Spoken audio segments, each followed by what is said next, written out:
So what snacks can I eat during my eating window when I'm doing intermittent fasting? Okay, so let's first talk about what is an eating window. It's a time period between your meals. Okay, so let's say, for example, you ate at 1 o'clock in the afternoon and you ate at 5. You have a 4-hour eating window. Everything else is fasting, okay? 20 hours of fasting. Now, the ideal scene would be to have just 2 meals with nothing in that window, okay? Now, is it going to mess you up if you have a snack in the middle of that window? Well, it really depends on what you eat. You have carbohydrates, which are going to spike insulin. You have protein, which can also spike insulin. And guess what? Fat has the least effect of insulin on the body. Eating anything can potentially increase insulin. So if you were going to snack in this window, I would recommend either consuming just fat, okay, that would be coconut butter, or maybe some MCT oil, or fiber.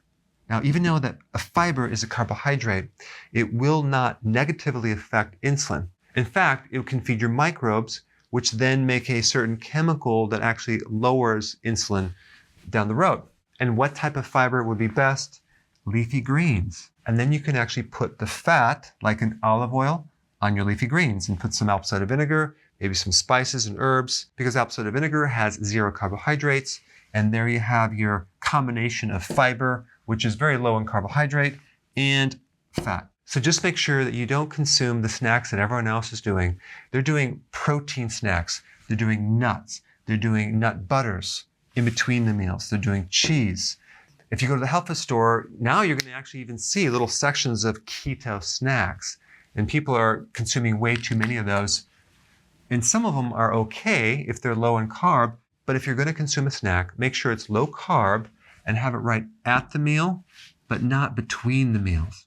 All right, guys, make sense? All right, see you later. So if you've personally benefited from the information that I put out in my videos, I would love to actually see your success story too. I put a link down below so you can upload your before and after pictures with your story.